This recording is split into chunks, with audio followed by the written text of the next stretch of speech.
So hey guys, welcome back to our channel, that is BACM by Paras Khatri, and also to our BACM app. And in this video we're going to talk about two topics, that is the features, characteristics of planning as well as of their limitations of planning.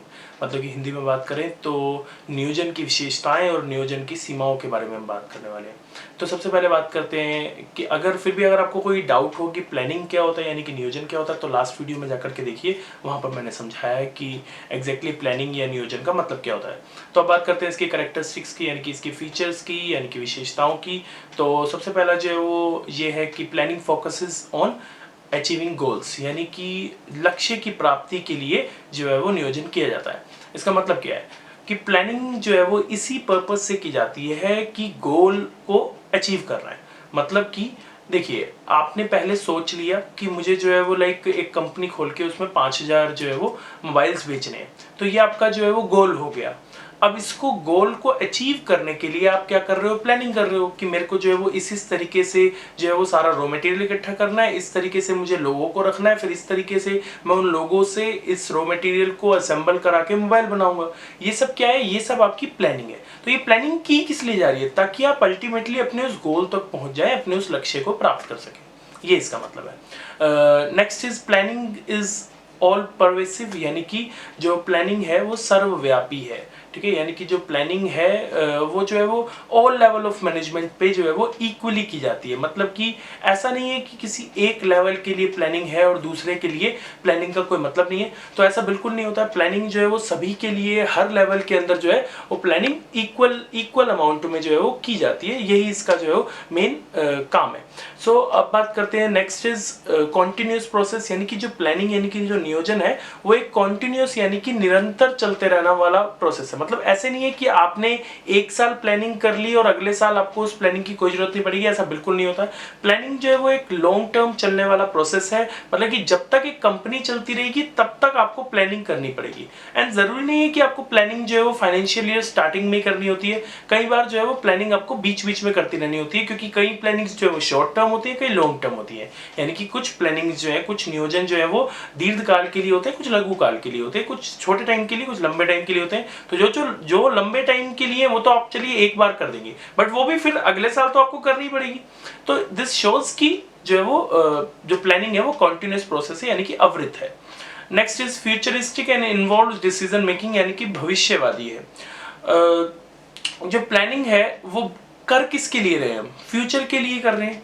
तो future के लिए कर रहे हैं planning, तो futuristic ही हुई। ठीक है, और इसके अंदर जो है डिसीजन मेकिंग इन्वॉल्व है। अब डिसीजन मेकिंग किस तरीके से इन्वॉल्व है इसके अंदर, देखिए आप जो है वो पहले से ही डिसाइड करके रख रहे हैं कि भाई इस साल के एंड में ये होने वाला है। देखिए अब ये बहुत बड़ी चीज है, इसका मैं आपको एक एग्जांपल देता हूं। मान लीजिए कि आपने पहले से ही ये डिसाइड कर लिया है कि हम रॉ मटेरियल खरीदेंगे तो इस जो है वो डीलर से खरीदेंगे।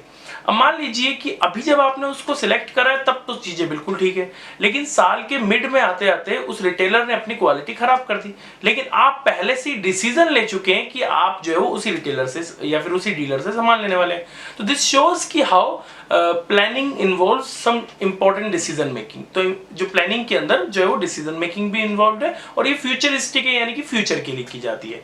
ठीक है, next is it is a mental exercise, यानी कि मानसिक अभ्यास है। तो ये मेंटल एक्सरसाइज किस तरीके से है, देखिए आपको बहुत ही जो है वो कॉन्शियसली, बहुत ही सोच समझ के जो है वो आपको ये डिसाइड करना पड़ता है कि पिछले साल कितनी परफॉर्मेंस हुई थी, पिछले साल हमने टारगेट कितना लिया था, कितनी परफॉर्मेंस हुई थी, कितना मीट कर पाए थे और क्यों नहीं कर पाए थे। अब अगर मीट करना है तो कैसे करना है, ये सारी चीजों को आपको बहुत ही जो है वो तरीके से, बहुत ही जो है वो समझदारी से जो है वो एनालाइज करना होता है। और अगर आप इसे एनालाइज नहीं कर पाते हैं तो प्लानिंग जो है पूरी तरीके से फ्लॉप हो जाती है। और फ्लॉप प्लानिंग, खराब प्लानिंग का मतलब है कि आपका पूरा साल खराब जाने वाला है, क्योंकि आपने स्टार्टिंग में ही गड़बड़ कर दिया, आपने प्लान ही गलत किया है सब कुछ। तो इसीलिए प्लानिंग जो है वो एक मेंटल एक्टिविटी है, मेंटल एक्सरसाइज है। ठीक है, मानसिक अभ्यास है। तो ये हमारी इसकी कैरेक्टरिस्टिक्स थी, फीचर्स थे। आई थिंक एक रह गया है, ठीक है, तो वो मेरे को भी जो है वो रिकॉल नहीं हो पा रहा है मेरी स्क्रीन पे, तो अगर फिर भी जो है वो मेरे को याद रहेगा तो मैं बता दूंगा। नेक्स्ट इज इसकी limitations. Limitations is planning planning lead to rigidity, यानी कि जो है वो दृढ़ता उत्पन्न करता है। प्लानिंग जो है वो रिजिडिटी जो है वो किस तरीके से रखता है। अब रिजिड का मतलब क्या होता है? रिजिड यूज होता है वर्ड उन लोगों के लिए जो अपनी बात पर अड़े हैं, या फिर उन चीजों के लिए जो इधर उधर हिलती नहीं है। तो प्लानिंग जो है वो दृढ़ता प्रदान करता है, रिजिडनेस जो है वो प्लान जो है वो कर देता है। इसका एग्जाम्पल मैं आपको समझाता हूँ, एग्जाम्पल से समझाता हूँ तभी आपको समझ में आ जाएगा। मान लीजिए कि ऊपर वाला एग्जांपल लेते हैं, आपने पहले से ही सिलेक्ट कर रखा है कि आपने जो है वो इसी जो है वो डीलर से माल लेना है, बट अभी जैसा मैंने ऊपर बताया कि बीच साल में जो है वो उसने अपनी क्वालिटी खराब कर दी है, अब मार्केट में उसका नाम जो है बिल्कुल खराब हो गया है। लेकिन क्योंकि आपने प्लानिंग कर रखी थी तो आपको उसी से लेना पड़ेगा। क्यों? क्योंकि अब अगर आप उससे नहीं लेते हो तो आपकी प्लानिंग खराब हो जाती है ना। क्योंकि अगर आपकी प्लानिंग, अब आप उसे फॉलो नहीं करोगे, अगर आप खुद ही अपने लेवल पे प्लानिंग फॉलो नहीं करोगे, आप जो प्लान किया था जिस डीलर से लेने के लिए उससे नहीं लोगे, तो बाकी की टीम या बाकी की कंपनी के लोग क्यों उसको फॉलो करेंगे प्लान को? तो आपको जो है उसे फॉलो करना पड़ेगा, और अगर आप फॉलो करते हो तो आपका जो है वो क्वालिटी वाइज नुकसान हो जाता है। तो रिजिडनेस आ जाती है, मतलब कि जो है वो दृढ़ता उत्पन्न हो जाती है। नेक्स्ट इज रिड्यूसेस क्रिएटिविटी, यानी कि रचनात्मकता कम करता है। अब क्रिएटिविटी कैसे कम हो जाती है? जैसे मान लीजिए कि आपने जो है वो ये प्लान किया कि हमें इस काम को इसी तरीके से करना है, इसी टेक्निक से करना है, ये आपने प्लानिंग में पहले से ही जो है वो मेंशन कर रखा है। तो जब वो पर्सन उस काम को करने लगेगा तो हो सकता है उसके पास में कुछ बहुत इनोवेटिव आइडिया हो उसको काम को आसान तरीके से, कम पैसों में, कम टाइम में करने का।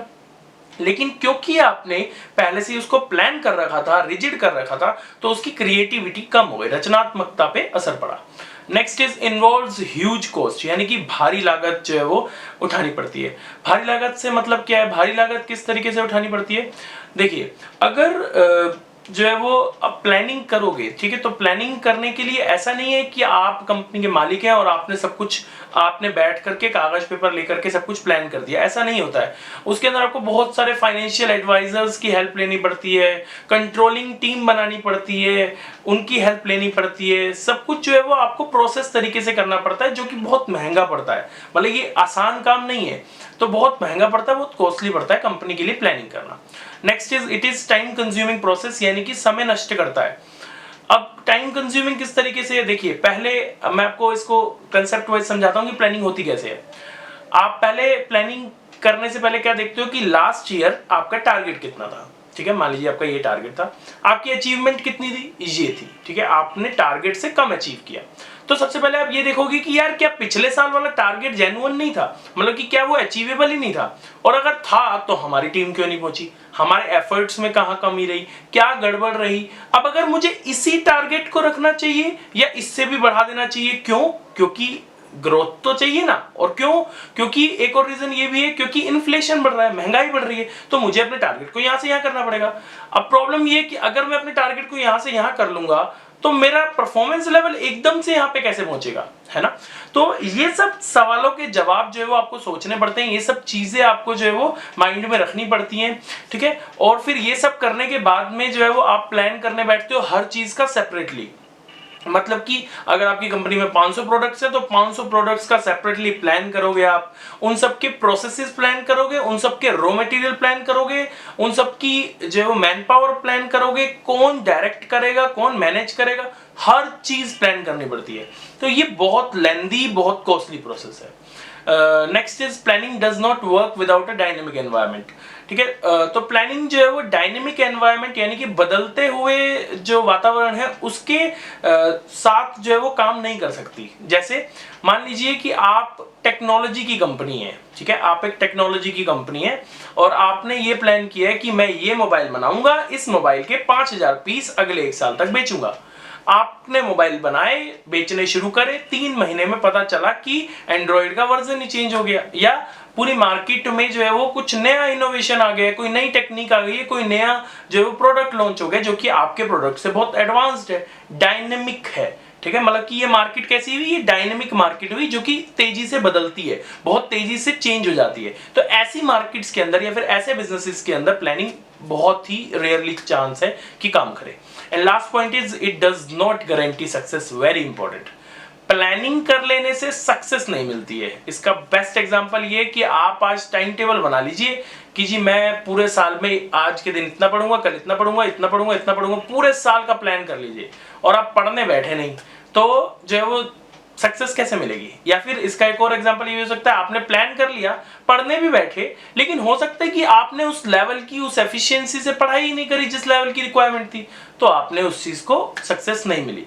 तो दैट्स हाउ इट इज। ठीक है, तो प्लानिंग कर रही है कंपनी, इसका मतलब ये नहीं है कि 100% वो अचीव हो जाने वाली है। ठीक है, सो अगर फिर भी गाइज आपको कोई डाउट हो तो you can ask us in the comment section. Like कीजिए, शेयर कीजिए, सब्सक्राइब कीजिए। Thank you very much.